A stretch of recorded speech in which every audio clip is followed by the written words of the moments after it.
ഈ വീഡിയോയിൽ നിന്നും ഇൻ്റർനെറ്റിൽ ഇതുപോലുള്ള മറ്റ് ഉള്ളടക്കങ്ങളിൽ നിന്നും നിങ്ങൾ എന്താണ് പ്രതീക്ഷിക്കുന്നത്? അറിവാണോ? നോളജ് ആണോ? എന്നാൽ ഇത്തരം സ്രോതസ്സുകളിൽ നിന്നും നിങ്ങൾക്ക് അറിവ് കിട്ടില്ല. പിന്നെ എന്താണ് കിട്ടുന്നത്? കിട്ടുന്നത് ഇൻഫർമേഷനാണ്.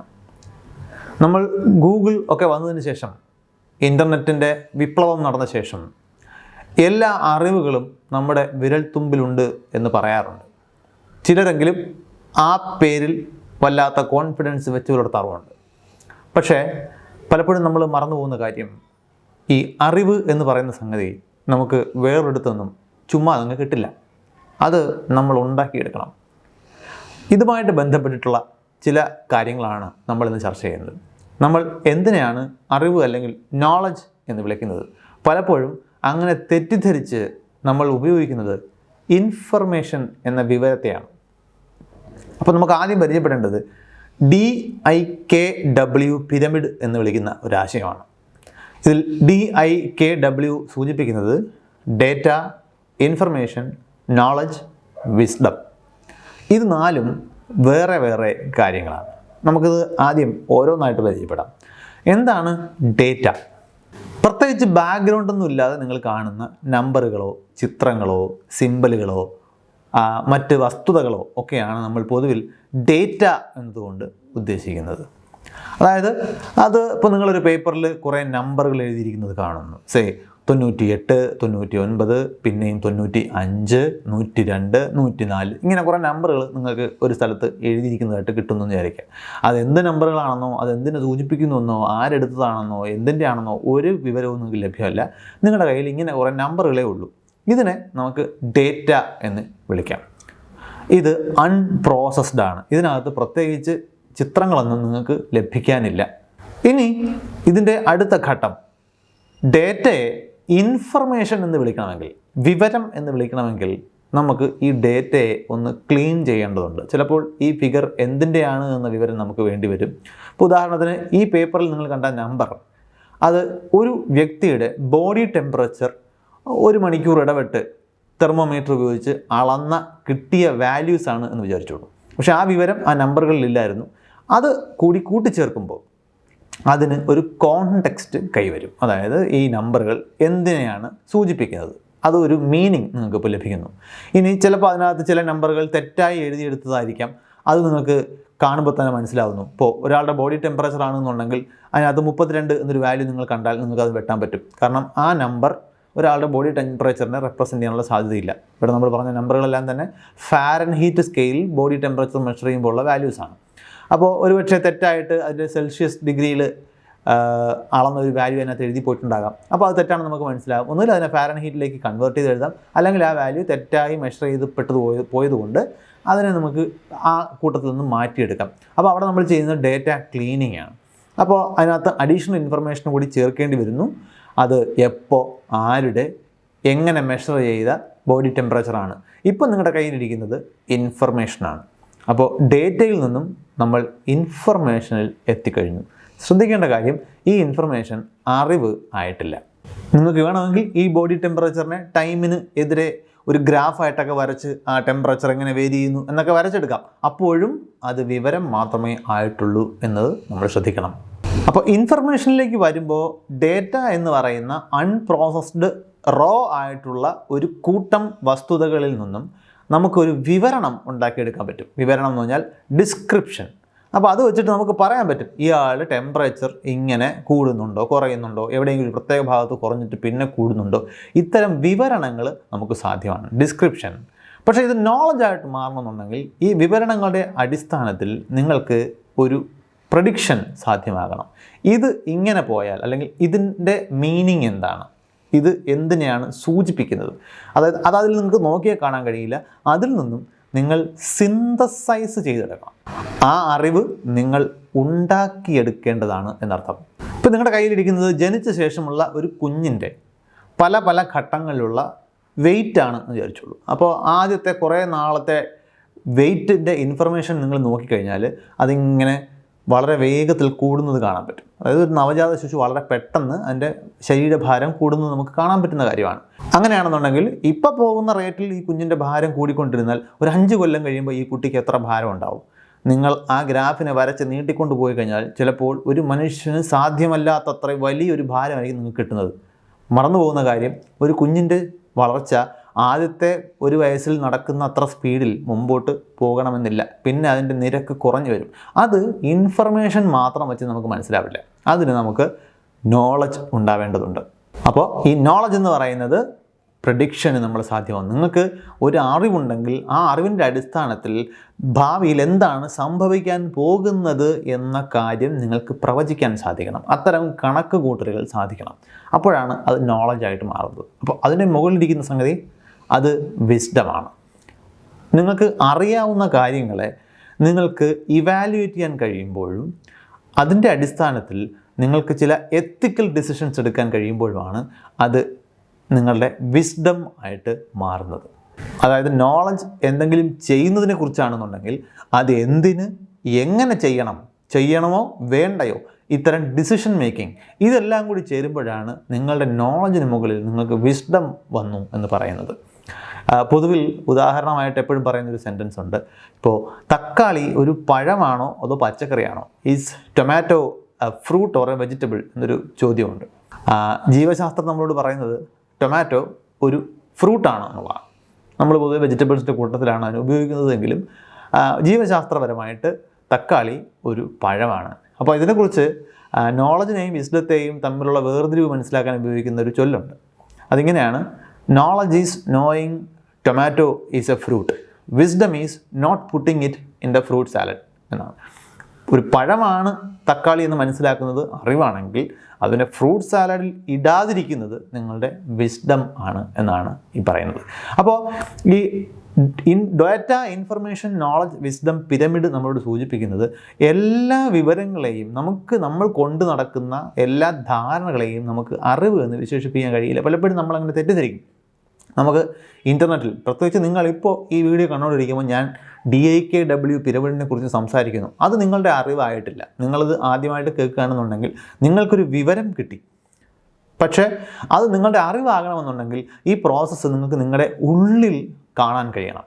അതിൻ്റെ അടിസ്ഥാനത്തിൽ നിങ്ങളൊരു പ്രത്യേക ധാരണ ഇൻഫർമേഷനാണോ അറിവാണോ എന്ന് നിങ്ങൾക്ക് സ്വയം പ്രെഡിക്റ്റ് ചെയ്യാൻ കഴിയണം.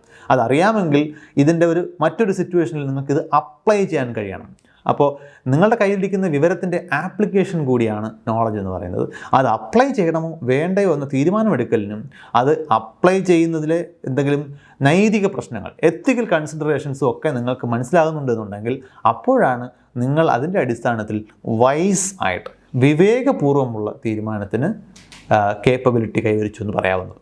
അപ്പോൾ എല്ലാവരെയും ഈ അറിവുള്ളവരെക്കുറിച്ചും അറിവ് നേടുന്നതിനെക്കുറിച്ചും ഒക്കെ ഒരുപാട് ചർച്ചകളിലൊക്കെ ഏർപ്പെടുമ്പോൾ പലപ്പോഴും എന്താണ് അറിവ് എന്ന കാര്യത്തിൽ വ്യക്തതയില്ല എന്ന് തോന്നാറുണ്ട്. ഈ അറിവിനെക്കുറിച്ച് മാത്രം സംസാരിക്കുന്ന ഫിലോസഫിയുടെ ഒരു ബ്രാഞ്ച് ഉണ്ട്. അതിനെ നമ്മൾ എപ്പിസ്റ്റമോളജി എന്നാണ് വിളിക്കുന്നത്. ആയിരക്കണക്കിന് വർഷങ്ങളുടെ ചരിത്രമുള്ള ഒരു പഠനശാഖയാണ്. അപ്പോൾ എപ്പിസ്റ്റമോളജി എന്തിനെയാണ് അറിവ് എന്ന് വിളിക്കുന്നത്? ഒരു കാര്യം അറിവായിട്ട് മാറണമെന്നുണ്ടെങ്കിൽ എപ്പിസ്റ്റമോളജിയുടെ കണക്കിൽ അത് 3 കണ്ടീഷൻസ് സാറ്റിസ്ഫൈ ചെയ്യണം. അതായത് പൊതുവെ അതിനൊരു അറിവിൻ്റെ ട്രൈപോഡ് എന്ന് വിളിക്കാറുണ്ട്. നമുക്കറിയാമല്ലോ, ക്യാമറയൊക്കെ ഫിറ്റ് ചെയ്യുന്ന ട്രൈപോഡിന് 3 കാലുണ്ട്. ഈ 3 കാലും ചേർന്നാൽ മാത്രമേ അത് സ്റ്റഡി ആയിട്ടിരിക്കൂ. ഇതിലേതെങ്കിലും ഒന്ന് ഡാമേജ് ആയി കഴിഞ്ഞാൽ താഴെ വീഴും. അപ്പോൾ അറിവിനെ അറിവാക്കുന്ന ഈ ട്രൈപോഡിൻ്റെ 3 കാലുകളുണ്ട്. അപ്പോൾ അതിനെക്കുറിച്ച് പറയുന്ന തിയറിയെ പൊതുവിൽ JTB തിയറി എന്നാണ് വിളിക്കാറ്. JTB എന്ന് പറയുന്നത് ജസ്റ്റിഫൈഡ് ട്രൂ ബിലീഫ് എന്നതിൻ്റെ ചുരുക്കമാണ്. അപ്പോൾ ഒരു കാര്യം നിങ്ങളുടെ അറിവാകണമെന്നുണ്ടെങ്കിൽ അത് 3 കണ്ടീഷൻസ് സാറ്റിസ്ഫൈ ചെയ്യുന്നത് ഇങ്ങനെയാണ്. 1, അത് നിങ്ങളുടെ ബിലീഫായിരിക്കണം. അപ്പോൾ അതായത് അത് സത്യമാണ്, അങ്ങനെ ഒന്നുണ്ട് എന്ന കാര്യം നിങ്ങൾ വിശ്വസിക്കണം. അത് ആദ്യത്തെ കണ്ടീഷൻ. 2, അത് ചുമ്മാ അങ്ങ് വിശ്വസിച്ചാൽ പറ്റില്ല, അത് ട്രൂ ആയിരിക്കണം, ട്രൂ ബിലീഫായിരിക്കണം. അപ്പോൾ എന്താണ് ട്രൂത്ത്? ട്രൂ എന്നുകൊണ്ട് ഉദ്ദേശിക്കുന്നത് അത് യാഥാർത്ഥ്യത്തിന് നിരക്കുന്നതായിരിക്കണം, നിങ്ങളുടെ ഭാവനയിൽ നിന്നും ഉണ്ടാകുന്നതായിക്കൂടാ. യാഥാർത്ഥ്യം എന്ന് പറയുന്നത് നമ്മളെല്ലാവരും ഒരേ ലോകത്താണ് ജീവിക്കുന്നത്. അപ്പോൾ ഈ ലോകത്തിന് നമ്മൾ എന്ത് വിചാരിക്കുന്നു എന്നുള്ളതോ നമ്മുടെ ഇഷ്ടാനിഷ്ടങ്ങൾ എന്താണെന്നുള്ളതോ ഒന്നും നോക്കാതെ ഒരു ഇൻഡിപെൻഡൻറ്റ് എക്സിസ്റ്റൻസ് ഉണ്ട്. അതാണ് റിയാലിറ്റി. അപ്പോൾ അതിന് നിരക്കുന്നതായിരിക്കണം. അങ്ങനെയാണ് അത് ട്രൂ ബിലീഫ് ആയിരിക്കുന്നത്. ഇനി ഒരു കാര്യം കൂടിയുണ്ട്, അത് ട്രൂ ആണ്, നിങ്ങളത് വിശ്വസിക്കുന്നുണ്ട്, അതുകൊണ്ട് മാത്രം അത് അറിവാകണമെന്നില്ല, അത് ജസ്റ്റിഫൈഡ് കൂടി ആവണം. ഇപ്പോൾ ഉദാഹരണത്തിന് ഭൂമി ഉരുണ്ടതാണ് എന്നുള്ള കാര്യം ഒരുപക്ഷെ നിങ്ങൾക്കറിയാമായിരിക്കും, അത് സത്യവുമാണ്. അതായത് ദ എർത്ത് ഈസ് റൗണ്ട് എന്ന് പറയുന്നത് ട്രൂത്താണ്, യാഥാർത്ഥ്യത്തിന് നിരക്കുന്ന കാര്യം തന്നെയാണ്. നിങ്ങളത് അംഗീകരിക്കുകയും ചെയ്യുന്നുണ്ട്. പക്ഷേ നിങ്ങൾക്ക് നിങ്ങളുടേതായ ജസ്റ്റിഫിക്കേഷൻസ് ഉണ്ടോ? അതെങ്ങനെ ടെസ്റ്റ് ചെയ്യാൻ പറ്റും? വേറൊരാൾ നിങ്ങളോടൊന്ന് തർക്കിക്കുകയാണ്, ഭൂമി ശരിക്കും പരന്നിട്ടാണ്, ഉരുണ്ടിട്ടല്ല. എന്നിട്ട് അവർ ചില വാദങ്ങളും ചില തെളിവുകളൊക്കെ നിങ്ങളോട് മുമ്പോട്ട് വെക്കുകയാണ്. അപ്പോൾ നിങ്ങൾ കൺഫ്യൂസ്ഡ് ആവുകയാണ്, ചേട്ടാ അപ്പോൾ ശരിക്കും ഇനി ഭൂമി പരന്നിട്ടാണോ ഉരുണ്ടിട്ടല്ലേ? ഇങ്ങനൊരു സ്റ്റേജിൽ നിങ്ങൾ എത്തിയിട്ടുണ്ടെന്നുണ്ടെങ്കിൽ ഭൂമി ഉരുണ്ടതാണ് എന്നുള്ളത് നിങ്ങളുടെ അറിവായിട്ടില്ല. അത് നിങ്ങളുടെ JTB തിയറി ഓഫ് നോളജ് അനുസരിച്ചിട്ട് നിങ്ങളുടെ ടീം ബി മാത്രമേ ആയിട്ടുള്ളൂ. It is not justified. ഇത് അപൂർവമല്ല. ഒരുപാട് പേര് എനിക്ക് തന്നെ ഫ്ലാറ്റ് എർത്ത് സൊസൈറ്റിക്കാരുടെ ചില വാദങ്ങളൊക്കെ അയച്ചു തന്നിട്ട് ഇതിൽ കഴമ്പുണ്ടോ എന്ന് ചോദിക്കുന്ന അനുഭവം എനിക്കുണ്ടായിട്ടുണ്ട്. അതിൻ്റെ അർത്ഥം അവരെല്ലാം ഭൂമി ഉരുണ്ടതാണെന്ന് കരുതുന്നു, പക്ഷേ അത് അവരുടെ അറിവായിട്ടില്ല. കാരണം ആ അറിവിന് അവർക്ക് ജസ്റ്റിഫിക്കേഷൻ ഇല്ല. അപ്പോൾ ചില കാര്യങ്ങൾ നമുക്ക് അറിവാണ് എന്ന് തോന്നിയേക്കാം, അത് ചിലപ്പോൾ ഒരു ലക്കി കോയിൻസിഡൻസ് മാത്രമായിരിക്കാം. ഭൂമി ഉരുണ്ടതാണ് എന്ന് പറഞ്ഞതുപോലെ ചിലത് നിങ്ങൾ വിശ്വസിക്കാതിരിക്കാം. അതായത് ജസ്റ്റിഫിക്കേഷനുള്ള യാഥാർത്ഥ്യത്തിന് നിരക്കുന്ന ഒരു കാര്യം നിങ്ങൾ അംഗീകരിക്കുന്നില്ല. നിങ്ങൾ പറയുകയാണ്, ഇപ്പോൾ കാലാവസ്ഥ മാറ്റം എന്ന് പറയുന്ന സംഗതി നടക്കുന്നുണ്ടോ? അതിന് തെളിവുകളുണ്ട്, അത് വെച്ച് നമുക്ക് ജസ്റ്റിഫൈ ചെയ്യാൻ പറ്റുന്ന ഒരുപാട് കാര്യങ്ങൾ നിരത്താൻ പറ്റും. പക്ഷെ നിങ്ങളത് അംഗീകരിക്കുന്നില്ല. അപ്പോൾ കാലാവസ്ഥ മാറ്റം എന്ന് പറയുന്നത് നിങ്ങളുടെ അറിവിൻ്റെ ഭാഗമാകില്ല. എന്തുകൊണ്ട്? അത് ബിലീഫല്ല. നിങ്ങളുടെ ബിലീവ് ആകുമ്പോൾ മാത്രമാണ് അത് അറിവാകുന്നത്. അപ്പോൾ നിങ്ങൾ അംഗീകരിച്ചില്ല എന്നുണ്ടെങ്കിൽ നിങ്ങളത് ഡിനൈ ചെയ്യുന്നു. സോ അത് നിങ്ങളുടെ അറിവ് അല്ല. ഇനി ഒരു കോൺസ്റ്റ് കൂടി ഇതിനകത്തുണ്ട്. എപ്പിസ്റ്റമോളജിയിൽ ഈ JTB തിയറി എന്ന് പറയുന്നത് ആയിരക്കണക്കിന് വർഷങ്ങൾ പഴക്കമുള്ളതാണ് എന്ന് ഞാൻ പറഞ്ഞല്ലോ. 1963 എഡ്മണ്ട് ഗെറ്റിയർ എന്ന് പറയുന്ന ഫിലോസഫർ ഇതിലൊരു ചെറിയ പ്രശ്നം കൂടി ചൂണ്ടിക്കാണിച്ചിട്ടുണ്ട്. അത് ഒരു ഉദാഹരണം വെച്ച് നമുക്ക് വിശദീകരിക്കാം. ഇപ്പോൾ നിങ്ങളൊരു സിറ്റിയിലാണ്, അവിടെ ഒരു ബിൽഡിങ്ങിൻ്റെ മുകളിൽ ഒരു ക്ലോക്ക് ടവർ ഉണ്ട്. അപ്പോൾ നിങ്ങൾ നോക്കുമ്പോൾ ആ ക്ലോക്ക് ടവറിൽ 2 മണി കാണിക്കുന്നു. അപ്പോൾ നിങ്ങൾ മനസ്സിലാക്കുകയാണ്, ഓ അപ്പോൾ ഉച്ചയ്ക്ക് 2 മണിയായി എന്ന് നിങ്ങൾ മനസ്സിലാക്കുന്നു. ശരിക്കും അത് ഉച്ചയ്ക്ക് 2 മണി തന്നെയാണ് സമയം എന്ന് വിചാരിച്ചോളൂ. അപ്പോൾ ഇവിടെ എന്തൊക്കെയുണ്ട്? നിങ്ങൾ 2 മണിയാണ് എന്ന് അംഗീകരിക്കുന്നു. അപ്പോൾ നിങ്ങളുടെ ബിലീഫിൻ്റെ ഭാഗമായി കഴിഞ്ഞു 2 മണി. ക്ലോക്ക് ഹാൻഡ് 2 മണിയാണ് കാണിക്കുന്നത്. അപ്പോൾ നിങ്ങൾക്ക് നിങ്ങളുടെ കൃത്യമായ ജസ്റ്റിഫിക്കേഷൻ ഉണ്ട് 2 മണിയാണ് എന്ന് കരുതുന്നതിന്. ആ സമയം ശരിക്കും 2 മണിയാണ് താൻ. അപ്പോൾ അത് ജസ്റ്റിഫൈഡ് ട്രൂ ബിലീഫായി കഴിഞ്ഞു. പക്ഷേ ഈ ക്ലോക്കിൽ 2 മണി കാണിക്കുന്നത് തെറ്റാണ് എന്ന് വിചാരിച്ചോളൂ. അതായത് ഈ ക്ലോക്ക് കഴിഞ്ഞ ആഴ്ച 2 മണിക്ക് സ്റ്റക്കായതാണ്, അത് പിന്നെ ചലിക്കുന്നില്ല. ഈ സാഹചര്യത്തിൽ നിങ്ങളുടെ ജസ്റ്റിഫിക്കേഷൻ തെറ്റാണ് അല്ലേ? നിങ്ങൾ ഈ ക്ലോക്കിൻ്റെ അടിസ്ഥാനത്തിൽ ആ ജസ്റ്റിഫിക്കേഷൻ വെച്ചാണ് 2 മണിയാണ് എന്നത് അംഗീകരിക്കുന്നത്. പക്ഷേ ആ ക്ലോക്ക് ഇപ്പോഴത്തെ 2 മണി അല്ല കാണിക്കുന്നത്, അത് ഒരാഴ്ച മുമ്പത്തെ 2 മണിക്ക് നിന്നുപോയ ക്ലോക്കാണ്. അപ്പോൾ നിങ്ങളുടെ ജസ്റ്റിഫിക്കേഷൻ വാലിഡ് അല്ല, പക്ഷേ അത് യാഥാർത്ഥ്യത്തിൽ നിരക്കുന്നതുമാണ്. അപ്പോൾ ഗെറ്റിയർ പ്രോബ്ലംസ് എന്നാണ് ഇത്തരം പ്രശ്നങ്ങളെ പൊതുവെ വിളിക്കുന്നത്. അതായത് നിങ്ങളുടെ ഒരു ധാരണ അത് ശരിയായിരിക്കുകയും അത് ജസ്റ്റിഫിക്കേഷൻ ഉള്ളതായിരിക്കുകയും നിങ്ങൾ വിശ്വസിക്കുകയും ചെയ്തു എന്നതുകൊണ്ട് മാത്രം പോലും ചിലപ്പോൾ അത് നിങ്ങളുടെ അറിവായിക്കൊള്ളണം എന്നില്ല. അതിന് ചിലപ്പോൾ ഇത്തരം ലക്കിൻ്റെ ഒരു എലമെൻ്റ് കൂടി വന്നേക്കാം. അതായത് നിങ്ങൾ കൃത്യം ആ 2 മണിക്ക് തന്നെ ആ ക്ലോക്കിലേക്ക് നോക്കി, നിങ്ങൾ 1 മണിക്കൂർ കഴിഞ്ഞാണ് അതുവഴി പോയിരുന്നതെന്നുണ്ടെങ്കിൽ നിങ്ങളത് 2 മണിയാണ് എന്ന് തെറ്റിദ്ധരിച്ചേനെ. അപ്പോൾ അത് നിങ്ങളുടെ അറിവ് ആണെന്ന് തോന്നിയാൽ പോലും അത് അറിവല്ല എന്നാണ് ഗെറ്റിയർ പ്രോബ്ലം എന്ന സിദ്ധാന്തം നമ്മളോട് പറയുന്നത്. ഈ വിവരവും അറിവും തമ്മിലുള്ള തെറ്റിദ്ധാരണ അല്ലെങ്കിൽ അത് തമ്മിലുള്ള വ്യത്യാസം മനസ്സിലാക്കാത്തതിൻ്റെ ചില റിഫ്ലക്ഷൻസ് നമ്മുടെ ലൈഫിൽ പലപ്പോഴും നമുക്ക് കാണാൻ പറ്റും. അതായത് നമ്മൾ ശ്രദ്ധിക്കുന്നത് ഡീറ്റെയിൽസിലായിരിക്കും. നമുക്ക് ഈ ഡീറ്റെയിൽസിൽ നിന്നും ഒരു അറിവ് സിന്തസൈസ് ചെയ്യാൻ കഴിഞ്ഞില്ല എന്ന് വരും. ഇപ്പോൾ ഉദാഹരണത്തിന് ഒരു ക്ലാസിക് എക്സാമ്പിൾ എന്ന് പറഞ്ഞാൽ നമ്മുടെ നാട്ടിൽ ഒരു സാധാരണ ഡ്രൈവിംഗ് സ്കൂൾ. അപ്പോൾ ആശാൻ സ്റ്റുഡൻസിനോടൊപ്പം വണ്ടിയിൽ ഇങ്ങനെ ഡ്രൈവിംഗ് പഠിപ്പിക്കുകയാണെന്ന് വിചാരിച്ചോളൂ. പൊതുവിൽ ഒരു ഹമ്പ് കയറുമ്പോൾ ആശാൻ ഈ വണ്ടി ഓടിക്കുന്ന സ്റ്റുഡൻറ്റിനോട് പറയുന്ന ഇൻസ്ട്രക്ഷൻസ് എന്തൊക്കെയായിരിക്കും? ഉടനെ പറയും ബ്രേക്ക് ചവിട്ടെന്ന് പറയുന്നു. ഉടനെ സ്റ്റുഡൻറ്റ് ബ്രേക്ക് ചവിട്ടുന്നു. എന്നിട്ട് ക്ലച്ച് ചവിട്ടാൻ പറയുന്നു, ക്ലച്ച് ചവിട്ടുന്നു. പതിയെ ഈ വണ്ടി നമ്മുടെ ഹമ്പിലേക്ക് കയറുമ്പോൾ ഉടനെ ഗിയർ മാറാൻ പറയുന്നു, ഗിയർ മാറുന്നു.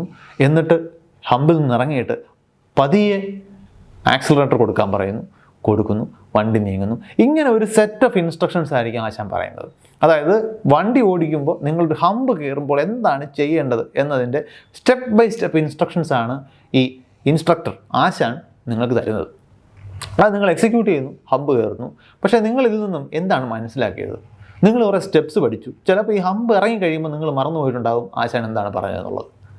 ആക്ച്വലി അവിടെ എന്താണ് നടന്നത് എന്ന് നിങ്ങൾ ശ്രദ്ധിക്കാതെ പോയേക്കാം. ആക്ച്വലി ഈ കേസിൽ എന്താ സംഭവിച്ചത്? നിങ്ങൾ വണ്ടി സാധാരണ സ്പീഡിൽ വരുന്നൊരു വണ്ടി ഹമ്പ് കയറുമ്പോൾ ഹമ്പിൽ കയറി കഴിഞ്ഞാൽ വണ്ടി ചാടും, ജമ്പ് ചെയ്യും. അതൊഴിവാക്കാൻ വേണ്ടി ഹമ്പിൽ കയറുന്ന വണ്ടിയുടെ സ്പീഡ് കുറയ്ക്കേണ്ടതുണ്ട്.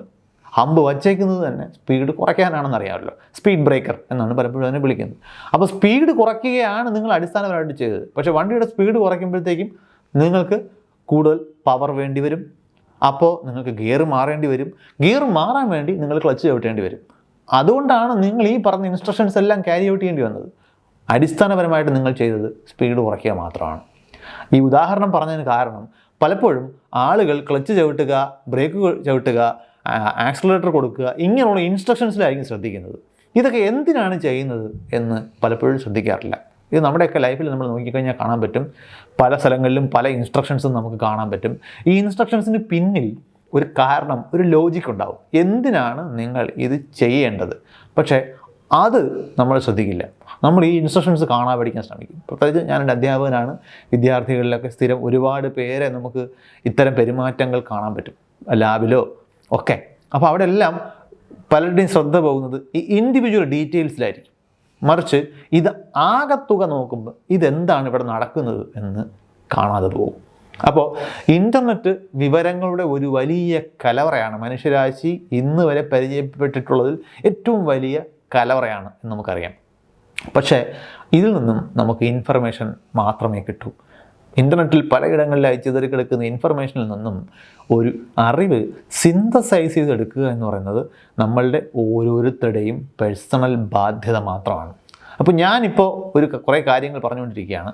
അപ്പോൾ അതിൽ നിന്ന് നിങ്ങൾക്ക് കുറേ ഇൻഫർമേഷൻ വീണ് കിട്ടുന്നു. നിങ്ങൾ ഇതിൻ്റെ ആകത്തുകയാണ് കാണുന്നുണ്ടെങ്കിൽ ഞാൻ 1-2 സെൻറ്റൻസിൽ വരുത്തിയേക്കാവുന്ന പിഴവ് നിങ്ങൾക്കൊരു പ്രശ്നമല്ല. നേരെ മറിച്ച് നിങ്ങളിത് ഇൻഫർമേഷനായിട്ടാണ് കാണുന്നത് എന്നുണ്ടെങ്കിൽ ഞാൻ ഏതെങ്കിലും ഒരു സെൻറ്റൻസിൽ തെറ്റായി പറഞ്ഞാൽ അത് ഒരുപക്ഷെ എൻ്റെ തെറ്റായ അറിവ് കൊണ്ട് പറയുന്നതാകാം, അല്ലെങ്കിൽ പറയുമ്പോൾ ടങ് സ്ലിപ്പ് കൊണ്ട് തെറ്റായിട്ട് പറഞ്ഞു പോകുന്നതാകാം. അങ്ങനെ പല രീതിയിൽ സംഭവിക്കാം. പക്ഷേ ആകത്തുക കാണാത്ത ഒരാളെ സംബന്ധിച്ചിടത്തോളം ഈ പിഴവുകൾ വലിയ പ്രശ്നങ്ങളായിട്ട് മാറും. കാരണം അതിനെ ഇൻഡിവിജ്വലായിട്ട് മാത്രമേ കാണുന്നുള്ളൂ. ഇനി ഈ സയൻറ്റിഫിക് ആയിട്ടുള്ള അറിവിലേക്ക് വരുമ്പോൾ പൊതുവിൽ പറയുന്നൊരു സംഗതിയാണ് ഫാൾസിഫിക്കേഷൻ എന്ന് പറയുന്നത്. നമുക്ക് ഒരുപാട് ധാരണകളുണ്ട്. നമ്മൾ എപ്പോഴെങ്കിലും ഈ ധാരണകൾ ശരിയാണോ എന്ന് ഉറപ്പിക്കാൻ ശ്രമിക്കാറുണ്ടോ? ഇപ്പോൾ നിങ്ങളൊരു പൂവൻ കോഴിയാണെന്ന് വിചാരിച്ചോളൂ. അപ്പോൾ ഒരു പൂവൻ കോഴിയുടെ കാഴ്ചപ്പാടിൽ അത് രാവിലെ എഴുന്നേറ്റ് കൂവുന്നു, സൂര്യൻ ഉദിക്കുന്നു. ഇത് കുറേ തവണ ആവർത്തിക്കുമ്പോൾ ഒരുപക്ഷെ പൂവൻ കോഴിക്ക് മനസ്സിലാകുന്നത് അത് കൂവുന്നത് കൊണ്ടാണ് സൂര്യൻ ഉദിക്കുന്നത് എന്നായിരിക്കും. ഈ ധാരണ പൂവൻ കോഴിയുടെ അറിവായിട്ട് അവിടെ ഇരിക്കും. ഇതെങ്ങനെ നമുക്ക് ടെസ്റ്റ് ചെയ്യാൻ എളുപ്പമാണ്. ഒരു ദിവസം ഈ പൂവൻ കോഴി കൂവാതിരിക്കുന്നു, സൂര്യൻ ഉദിക്കുന്നുണ്ടോ എന്ന് നോക്കുക. നമുക്കറിയാമല്ലോ പൂവൻ കോഴി കൂവാതിരിക്കുന്നത് സൂര്യൻ ഉദിക്കും. അപ്പോൾ നിങ്ങളാണ് ആ പൂവൻ കോഴി എന്നുണ്ടെങ്കിൽ നിങ്ങളുടെ ധാരണ അവിടെ തിരുത്തപ്പെടും. അപ്പോൾ ഇതിനെ നമ്മൾ പൊതുവെ വിളിക്കുന്നത് ഫാൾസിഫിക്കേഷൻ എന്നാണ്. ഏത് കോണ്ടെക്സ്റ്റിലാണ്, എന്ത് സാഹചര്യത്തിലാണ് എൻ്റെ അറിവ് തെറ്റാണ് എന്ന് മനസ്സിലാക്കാൻ ഉള്ളൊരു അവസരമുണ്ടാവുക. അപ്പോൾ നമ്മൾ ഒരുപാട് രീതിയിൽ നമ്മൾ ലോകത്തെ എല്ലാ അരയന്നങ്ങളും വെളുത്തതാണ് എന്ന് ധരിച്ചു വച്ചിരിക്കുന്നു എന്ന് വിചാരിക്കുക. ഏതെങ്കിലും ഒരു ഘട്ടത്തിൽ ലോകത്ത് എവിടെയെങ്കിലും വെച്ച് നിങ്ങളൊരു കറുത്ത അരയന്നത്തെ കണ്ടാൽ ഈ ധാരണ അല്ലെങ്കിൽ നിങ്ങളുടെ മനസ്സിലുള്ള ഈ തിയറി അത് തെറ്റാണ് എന്ന് ബോധ്യപ്പെടും. ഇതിനാണ് നമ്മൾ ഫാൾസിഫിക്കേഷൻ എന്ന് വിളിക്കുന്നത്. ഇന്നത്തെ ഈ ഡിജിറ്റൽ യുഗത്തിൽ നമ്മൾ ഇത് കുറച്ചുകൂടി ഗൗരവത്തോടെ കാണേണ്ട ഒരു കാര്യമാണ്. കാരണം ഈ ഇൻഫർമേഷൻ ഓവർലോഡ് എന്ന് പറയുന്നൊരു പ്രശ്നമാണ് നമ്മൾ ഇന്ന് നേരിടുന്നത്. കാരണം ഇൻ്റർനെറ്റ് നിറയെ പല വിവരങ്ങളാണ്. പ്രത്യേകിച്ച് ഓരോരുത്തർക്കും ഇൻ്റർനെറ്റിൽ അവരവരുടേതായ നിലയിൽ ഒരുപാട് കാര്യങ്ങൾ അപ്ലോഡ് ചെയ്യാൻ കഴിയും എന്നുള്ളത് കൊണ്ട് തന്നെ ഇതിനകത്ത് പേഴ്സണലായിട്ടുള്ള അനക്ഡോട്ട്സ് ആണ് ഭൂരിഭാഗവും. ഓരോരുത്തരും അവരുടെ അനുഭവങ്ങളായിരിക്കും പറയുന്നത്. പക്ഷേ നമുക്കറിയാം ഇതെല്ലാം ഇൻഫർമേഷൻ മാത്രമാണ്. ഇത് പരസ്പരം മാച്ച് ആവുന്നുണ്ടോ? നമ്മൾ നേരത്തെ പറഞ്ഞതുപോലെ ഇതിനോട് കോൺട്രഡിക്റ്റ് ചെയ്യുന്ന മറ്റ് വിവരങ്ങൾ കാണുന്നുണ്ടോ? പരസ്പരം കോൺട്രഡിക്റ്റ് ചെയ്യുന്ന 2 വിവരങ്ങൾക്ക് ഒരുമിച്ച് ശരിയാക്കാൻ കഴിയില്ല എന്നറിയാമല്ലോ.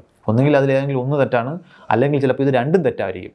എന്തായാലും ഇത് രണ്ടും കൂടി ഒരുമിച്ച് ശരിയാകാൻ പോകുന്നില്ല. ഇനി ഈ പേഴ്സണൽ അനക്ഡോട്ടുകൾക്ക് പുറമെ എക്കോ ചേംബർ ഇഫക്റ്റ് എന്ന് പറയുന്നൊരു സംഗതിയുണ്ട് നമ്മുടെ സോഷ്യൽ മീഡിയയിലൊക്കെ. അതായത് നമുക്ക് സമാനമായ താല്പര്യമുള്ളവരുടെ കണ്ടൻ്റ് ആയിരിക്കും നമ്മളുടെ ഫീഡിലേക്ക് വരുന്നത്. കാരണം ഈ അൽഗോരിതങ്ങളെല്ലാം അങ്ങനെയാണ് ഡിസൈൻ ചെയ്യപ്പെട്ടിരിക്കുന്നത്. അപ്പോൾ നമ്മുടെ ധാരണകൾ ഒരു കാലത്തും തിരുത്തപ്പെടില്ല. കാരണം നമ്മളുടെ അഭിപ്രായങ്ങളോടും ധാരണകളോടും യോജിക്കുന്ന അഭിപ്രായങ്ങൾ മാത്രം കൊണ്ട് നമ്മുടെ ന്യൂസ് ഫീഡ് നിറയുമ്പോൾ അതിലുള്ള നമ്മുടെ കോൺഫിഡൻസ് വർദ്ധിച്ചുകൊണ്ടിരിക്കും. നമ്മൾ കരുതും ലോകത്ത് എല്ലാ മനുഷ്യരും ഇങ്ങനെ വിചാരിക്കുന്നത്, എല്ലാ മനുഷ്യരും ഇത് യൂണിവേഴ്സലായിട്ട് മനസ്സിലാക്കിയിരിക്കുന്ന കാര്യമാണെന്ന് തോന്നും. അങ്ങനെ ആയിക്കൊള്ളണമെന്നില്ല. നിങ്ങൾ ഏതെങ്കിലും ഒരു കപട ചികിത്സയുടെയോ അന്ധവിശ്വാസത്തിൻ്റെയോ ഒക്കെ വക്താവാണെന്നുണ്ടെങ്കിൽ അത് ശരിയാണെന്ന് വിചാരിക്കുന്നവരുടെ മാത്രം കാര്യങ്ങളായിരിക്കും നിങ്ങളുടെ ഫീൽഡിലേക്ക് വരുന്നത്. അപ്പോൾ നിങ്ങളുടെ ആ ധാരണകൾ ഉറച്ചുകൊണ്ടിരിക്കും. പക്ഷേ ചിലപ്പോൾ നിങ്ങളൊരു ചെറിയ എക്കോ ചേമ്പറിനകത്ത് നിങ്ങളുടെ തന്നെ സ്വരത്തിൻ്റെ എക്കോ കേട്ട് ജീവിക്കുന്ന ആളായിരിക്കും. ഒരു മറുസ്വരം കേൾക്കാനുള്ള ഓപ്ഷൻ പോലും അവിടെ ഇല്ല. അപ്പോൾ ഡിജിറ്റൽ ലോകത്ത് ഈ പ്രശ്നങ്ങൾ വഷളാകുകയാണ് ചെയ്യുന്നത്. ഇത് നമ്മുടെ അറിവിനെ മോശമായിട്ട് ബാധിക്കും. പ്രത്യേകിച്ച് ഒരു സയൻറ്റിഫിക് ടെമ്പർ, ശാസ്ത്രബോധമൊക്കെ ഉണ്ടാകേണ്ടതിൻ്റെ ആവശ്യകത ഇവിടെയാണ്. ഇതിനെ നമ്മുടെ തന്നെ ധാരണകളെ നമുക്ക് ക്വസ്റ്റ്യൻ ചെയ്യാൻ കഴിയണം. നേരത്തെ പറഞ്ഞതുപോലെ ഇപ്പോൾ എനിക്കൊരു പുതിയ ഇൻഫർമേഷൻ കിട്ടുന്നു, അത് എൻ്റെ മനസ്സിലുള്ള ധാരണകളോട് യോജിക്കുന്നുണ്ടോ? ഇനി എന്തൊരു ഇൻഫർമേഷൻ വന്നാലാണ് എൻ്റെ മനസ്സിൽ ഇപ്പോൾ ഉള്ള ധാരണ തിരുത്തപ്പെടുക? ഇങ്ങനെയുള്ള കാര്യങ്ങളെക്കുറിച്ച് നമ്മൾ എപ്പോഴും അവെയർ ആയിരിക്കണം. ഇല്ലാന്നുണ്ടെങ്കിൽ നമ്മൾ നോളജ് എന്ന് കരുതി ഇൻഫർമേഷൻ വാരി നിറച്ചുകൊണ്ടിരിക്കും. അതിൽ പലതും സത്യമായിക്കോണമെന്നില്ല. അതിൻ്റെ അടിസ്ഥാനത്തിൽ നമ്മൾ എടുക്കുന്ന പല തീരുമാനങ്ങളും നമ്മുടെ പല പ്രവൃത്തികളും ചിലപ്പോൾ നമുക്ക് തന്നെ വലിയ ദോഷം ചെയ്യുന്നതായിരിക്കാം. അങ്ങനെ ഒരുപാട് പേര് ഈ ട്രാപ്പിൽ പെടുമ്പോൾ നമ്മുടെ സമൂഹം മൊത്തത്തിൽ അതിൻ്റെ പണി വാങ്ങും. മറ്റൊരു വിഷയമായിട്ട് നമുക്ക് പിന്നെയും കാണാം. ബൈ.